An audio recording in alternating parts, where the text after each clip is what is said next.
Good afternoon, and thank you so much for joining us for our school board meeting here on today. I'm officially calling this meeting to order. Do we have any amendments to the agenda? Yes, Madam Chair, we have two amendments to the agenda. The consent agenda number 3, I'd like to add this evening the appointment, the principal of Morgan Fitzgerald, Miss Ija Hawthorne, who's currently the assistant principal at Gibbs High School, and that's consent agenda number 3. In addition, I've added a link to the facilities work program. The Department of Education had not released this document until after the publication of the book, so I placed a link in that, and that's consent agenda item number 8, which originally was number 8, but with a reordering of the numbers now is number 9. So that link is there for your review of the tentative facilities work program. Thank you.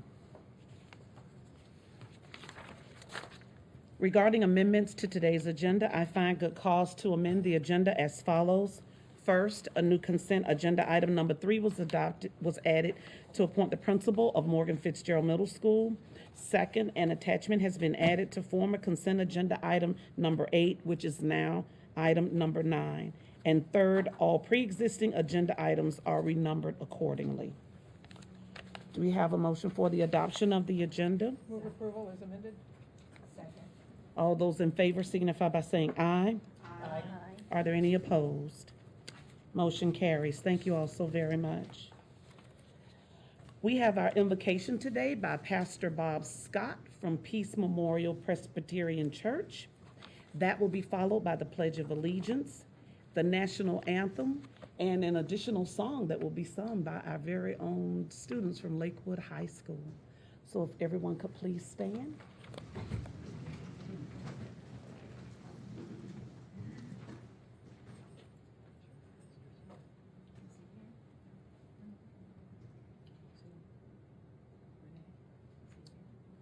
I wasn't told he was.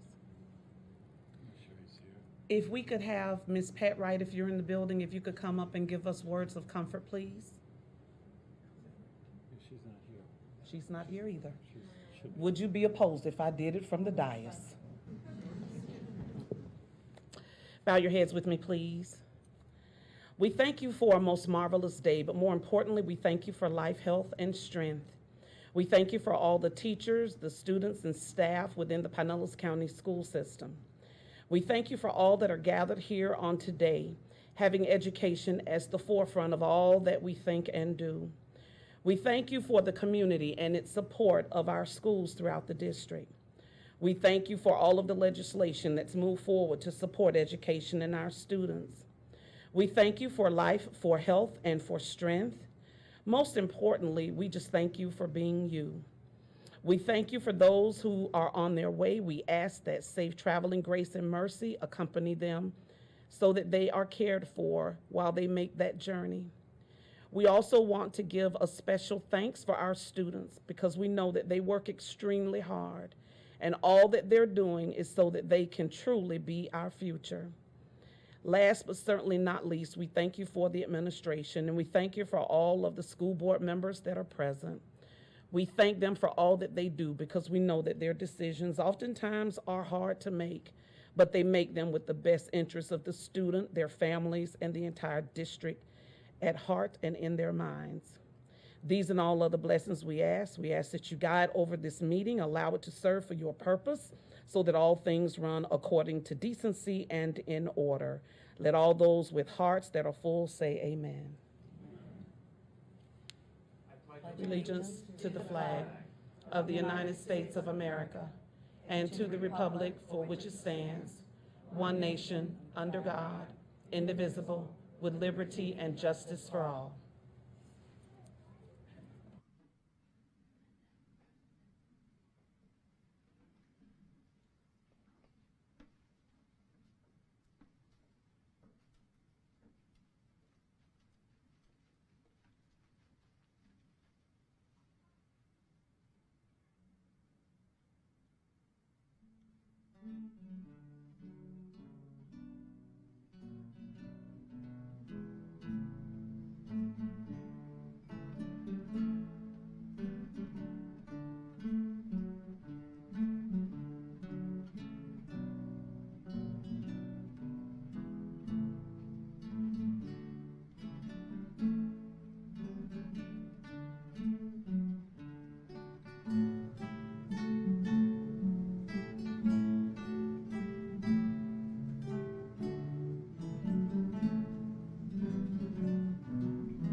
Next, we're going to perform an original tune written by 3 of the students here, Rachel Riska, Liam James, and Alex Keshish.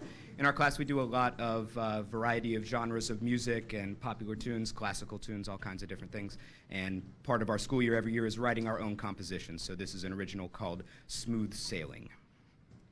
Okay, ready?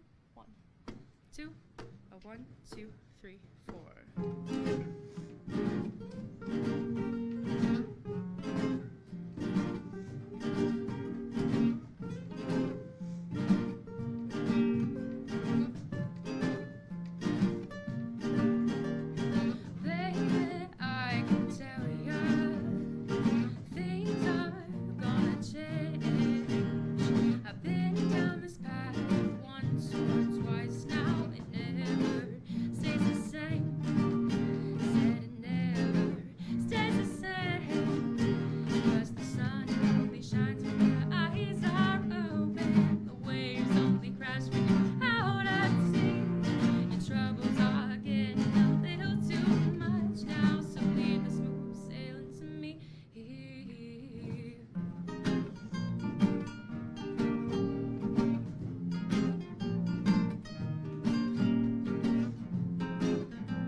We are so very excited to have the Sparta perform for us on today. Thank you so very much. I believe their principal is in the audience, Miss Erin Savage. And Mr. Yeah. And thank you again to Mr. Jacob Merritt's Strings of Sparta. Thank you so very much. Smooth Sailing, an original composition. Thank you all so very much.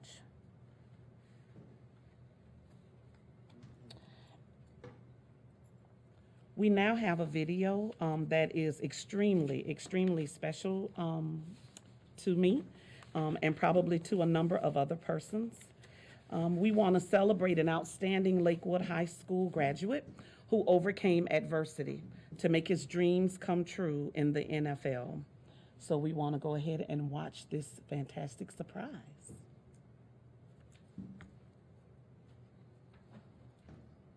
A congenital disorder led to the loss of his left hand at the young age of 4. And while it's held him back, it hasn't prevented him from flourishing on the football field. Shaquem makes no excuses, but he felt the need to write a 15-page open letter to all NFL GMs to explain what he believes is his purpose. I want people to know what I'm about and who I really am. And I think that was good for me because, you know, everybody see me, that guy who's always smiling and just keeping their head forward and working, but there's so much more behind it. You know, I've been through a lot of things, but I was able to overcome it. Shaquem quieted some critics with one of the most impressive performances at the NFL Combine. He clocked a blistering 4.38 seconds in the 40-yard dash. And then with a specially made grip, Shaquem outperformed many NFL prospects, bench pressing 225 pounds 20 times. The feeling I had was, you know what, I got so many people watching me right now, I gotta make sure I push everything I got, and I wasn't gonna stop until I leave my arms was giving out.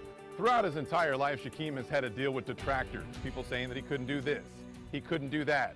His father's advice that he's lived by his entire life, nothing comes easy. And now Shaquem finds himself just a few weeks away from living out his lifelong dream, getting drafted into the NFL. When somebody told me I couldn't do something, you know, make it work that much harder to make sure I can prove them wrong. And then once I do it, and then he's like, I didn't know you can do that. Well, I did. And is there any doubt in his mind that he belongs? No doubt at all. Not even 0.1%. In St. Petersburg, Kevin O'Donnell, Fox 13 Sports. To become a pro football player, you need a few things: size, strength, speed, and until now, 2 hands. I know what I can do, and I know my expectations. I know my expectations for myself are high. When the NFL draft kicks off next week, Shaquem Griffin will make history. He's set to become the first player in league history with just 1. I would never thought that when I was younger, I would be at this point now, and I'm kind of glad that I made it here. Why didn't you think that you would be here? I mean, because I knew no matter how good I did, no matter everything that, I pushed for, there's always going to be some type of doubt, and some people want to put limitations on what I can do. And I knew that because it happened in Little League, it happened in high school, it happened in college. And I knew each and every step in every phase of my life, there's going to be some type of doubt that's going to be like, you know what, this guy can't do this. But, I think I've been doing pretty well with showing people what I really can do. As an infant, Shaquem's left hand never properly developed. It was so sensitive to touch, and, obviously, we were aggressive kids. We always used to bump it, or I'd get a cut on it, and it was just, extreme pain. At 4 years old, his parents had it amputated. But that did not diminish his love for football. And his twin brother, Shaquille, never let him use it as an excuse. Shaquille is already an NFL standout, a cornerback for the Seattle Seahawks. Did you treat him differently when you guys were little? Oh, no. I had no reason to. I didn't see a brother with 1 hand. I just seen Shaquem Griffin, my twin brother. Though Shaquem, didn't he have a built-in advantage because he had 2 hands? I mean, he can think that until the competition starts. How does someone learn how to catch with 1 hand? You'll get hit in the face a few times before you actually learn. I mean, it was a long time coming, but I did figure out a way. The Griffin brothers took their sibling rivalry to the University of Central Florida, where Shaquem continued to defy the odds, becoming Defensive Player of the Year for his conference. How proud of your brother are you? Extremely proud. It's still kind of hard to explain and put into words, but no one really doesn't understand what he's been through. And I've been there every step of the way. So to see what he's been through and how he overcome every single thing, he's a huge inspiration to me.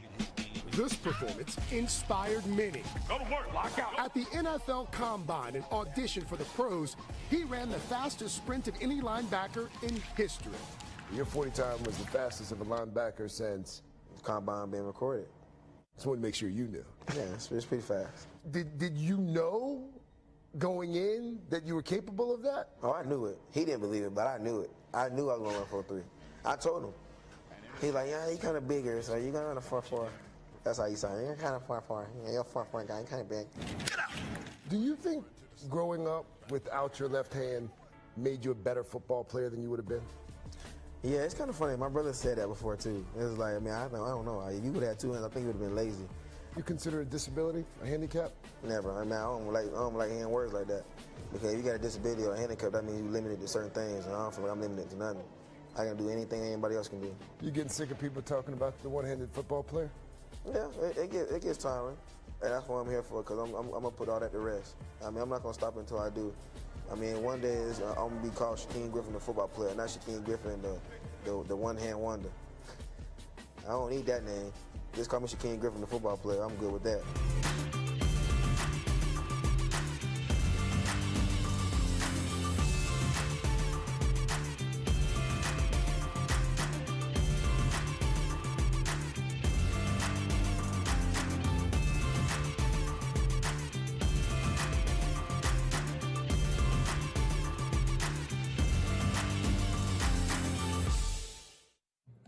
And I'm not sure if you saw that last slide, but he was in Times Square on the huge billboard, so I'm so excited. We are proud to report that Shaquem was drafted by the Seattle Seahawks and was a starting linebacker for Seattle season opener this past Sunday. Shaquem's twin brother, Shaquille, also plays for the Seahawks. Congratulations to his mother, Miss Tangi Griffin, his brother and teammate, Shaquille Griffin, and the entire Griffin family, and to the Lakewood Spartans.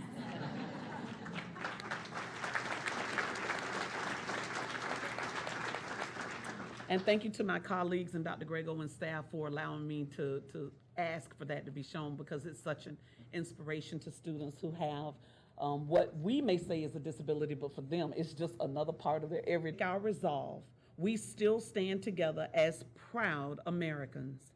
I'd like to share an excerpt from an essay written by Gabrielle Monforti, a sixth grader at Eastlake Middle School and this year's first place winner of the Palm Harbor Fire Department's 9/11 Memorial Essay Contest.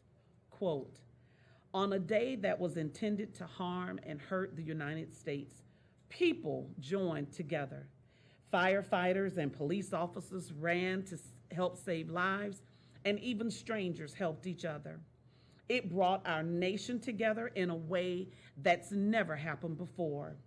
We were one.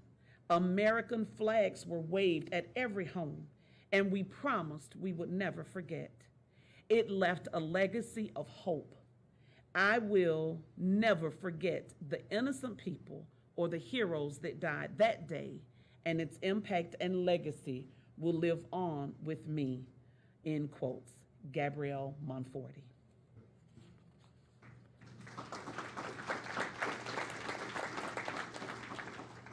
Now we will have the introduction of professional and community organization representatives by Ms. Lisa M. Wolf, our information officer. Madam Chair, members of the board, Dr. Grego and staff, it is my pleasure to introduce the following representatives of community and professional organizations. Representing the Pinellas Educational Support Professionals Association, Kelly Parker. With the Pinellas Classroom Teachers Association, Mike Gandolfo. Representing the Pinellas County Council of PTAs, Cindy Ehrenzeller. And with the Pinellas Arts for a Complete Education Coalition, Jacob Merritt. A member of media in attendance today is Megan Reeves from the Tampa Bay Times. And today we will have a presentation from the Student Rights and Responsibilities Committee. Please welcome from Lakewood High School, Lauren Latimer and Paris Smith.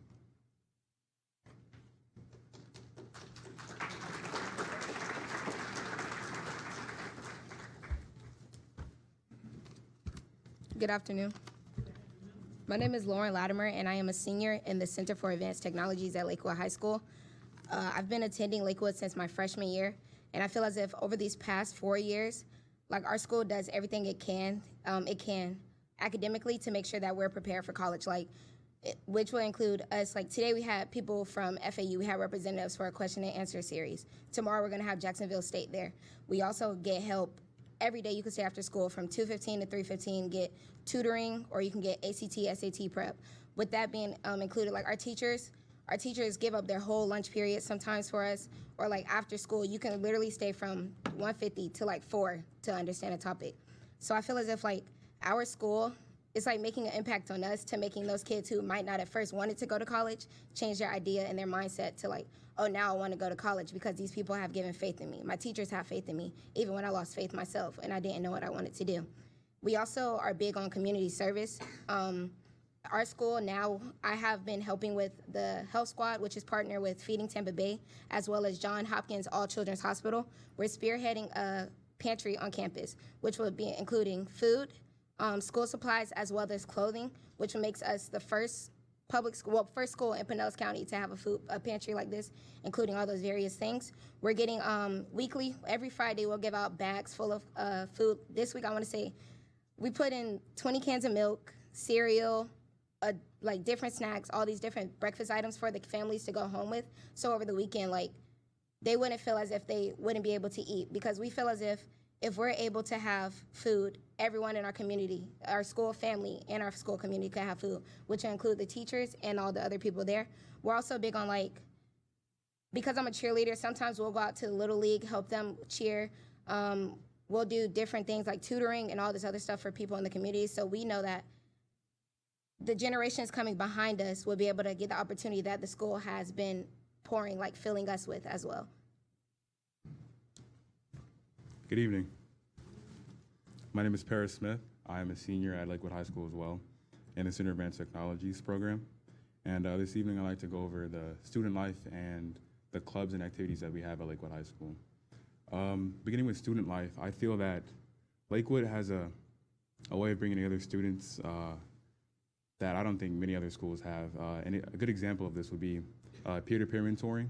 It's something that we started at our high school last year, and it's where upperclassmen, juniors and seniors, would be helping out freshmen and sophomore with their academics checking in with them just to kind of give them someone to sort of look up to, because coming into high school as a freshman, you're kind of scared. All these big people like, oh, it rocks your boat.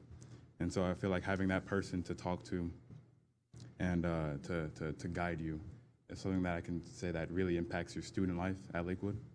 Moving on to clubs. FBLA is an amazing club to be a part of. I believe that our chapter, Lakewood High School's chapter, is one of the largest FBLA chapters in the state of Florida, which is a pretty huge accomplishment.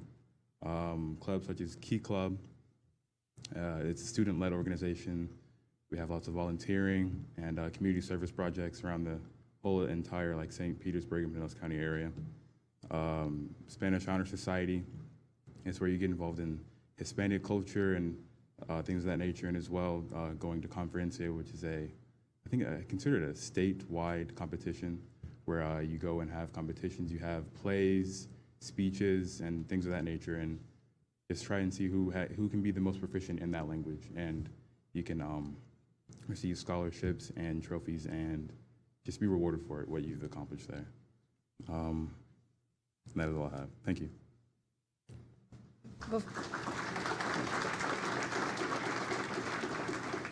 Before we leave, we also bought some of our school's newspapers. Even though it's the last edition, our new edition will be coming out in 2 weeks. This is the one from the last school year. And also the Spartan News, some of those writers help our Manatee News journalists over at Melrose Elementary School with the Journey to Journalism program. So I get to embarrass Lauren a little bit. I've known her since she was teeny weeny, and she's been a part of the speech writing and essay contest that I've done for the month of February, recognizing Black History Month, and she has been just a phenomenal young lady. So, hey. Thank you. Fabulous job. Thank you all so very much. Lakewood is on the move. And the principal is really doing a phenomenal job with all of the new construction that is disrupting everything over there. So thank you so very much. Real quick, a point of personal privilege. She's probably going to catch me when I walk out that door and do something to me. But today is Miss Paula Texel's birthday. So happy birthday. I'll see you outside. Security. Thank you all so very much. Moving on to our special order agenda, presentation of the proclamation designation. Do I have a motion? Do we have a presentation from staff, Dr. Greco? Yes, we do. Yes. Yes. Yeah, Madam Chair and to school board members, it gives me great privilege to introduce Michelle Anderson, who's a K-8 social studies specialist, and to present the proclamation designating September 15th through October 20th as Hispanic Heritage Month. Thank you. Madam Chair, school board members, Dr. Grego and staff, good afternoon.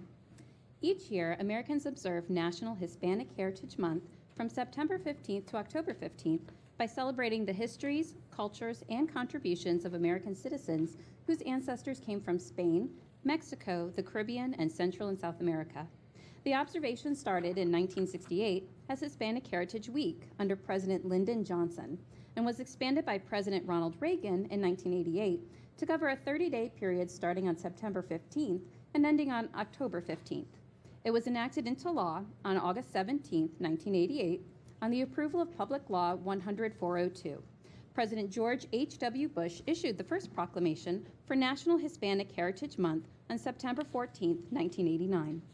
The day of September 15th is significant because it is the anniversary of independence for Latin American countries Costa Rica, El Salvador, Guatemala, Honduras, and Nicaragua. In addition, Mexico and Chile celebrate their Independence Days on September 16th and 18th, respectively. Also, Columbus Day, or Dia de la Raza, which is October 12th, falls within this 30-day period. Pinellas County Schools supports and promotes Hispanic Heritage Month. Our teachers have received curriculum support through a variety of means, including the Library of Congress, Tolerance.org, and the National Education Association. We look forward to seeing our school's cultures grow in support of all ethnic groups as they highlight the contributions and achievements of our Hispanic and Latino countrymen and women. Thank you for your support of this annual event. Thank you. We have a motion with a second. All those in favor signify by saying aye. Yeah, she's gonna read it after, because I always forget. Ms. Lentino? Thank you, Mrs. Flowers. I always forget. The proclamation reads, Hispanic Heritage Month, September 15th through October 15th, 2018, State of Florida, County of Pinellas. Proclamation by the Pinellas County School Board. Whereas our nation has drawn strength from the diversity of our people since its founding. With faith and passion, a sturdy work ethic, and profound devotion to family, Hispanics have helped carry forward our legacy as a vibrant beacon of opportunity for all. Whether their ancestors have been here for generations or they are among the newest members of our American family, they represent many countries and cultures, each adding their own distinct and dynamic perspective to our country's story. In celebration of National Hispanic Heritage Month, we honor the contributions Hispanics have made throughout our history, and we highlight an important part of the rich diversity that keeps our communities strong. Whereas this month, let us reflect on the countless ways in which Hispanics have contributed to our nation's success. And let us reaffirm our commitment to expanding opportunity and building an ever brighter future for all. Let us embrace the diversity that strengthens us and continue striving to ensure the American dream is within reach for generations of Hispanics to come. Whereas Congress has authorized and requested the President to issue annually a proclamation designating September 15th through October 15th as National Hispanic Heritage Month. Now, therefore, we, the Pinellas County School Board, by virtue of the authority vested in us, do hereby proclaim September 15th through October 15th, 2018, as Hispanic Heritage Month in Pinellas County Schools, and in doing so, urge all citizens to join in a national effort to recognize the contributions made and the important presence of Hispanic and Latino Americans to the United States and celebrate this heritage and culture. Fabulous. All those in favor signify by saying aye. Aye. Any opposed? Thank you so very much, Ms. Lentino. Did you Does she have need your it? light for? No. Okay. Thank you so very much. For the next two items, we will be going down for those presentations.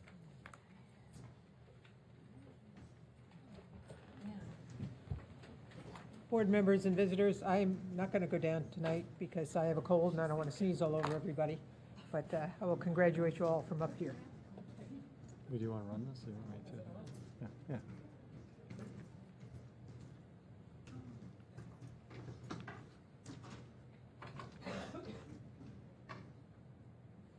Who's Dr.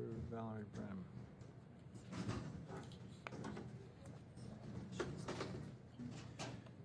So as the board members gather in front of the dais, it gives me great pleasure to introduce Dr. Valerie Brim, who will recognize, good evening, recognize the five-star school award recipients. Dr. Brim? Yes. Madam Chair, board members, Dr. Greco, and staff, the five-star award was created by the Commissioners Community Involvement Council, and it is presented annually to those schools that have shown evidence of community involvement. In order to earn the five-star award, a school must show documentation that has demonstrated excellence according to the following required categories: business partnerships, family involvement, volunteerism, student community service, and school advisory council. This past 5 years, the schools took a new track in presenting their portfolios to documentations. So schools had to develop a unique PowerPoint to show off their school community engagement in all 5 categories. The PowerPoint presentations are uploaded on their website, on their social media. The PCS News Journal website showcase their PowerPoint, and the Pinellas County Schools is constantly establishing partnerships and building relationships with our community and its families. So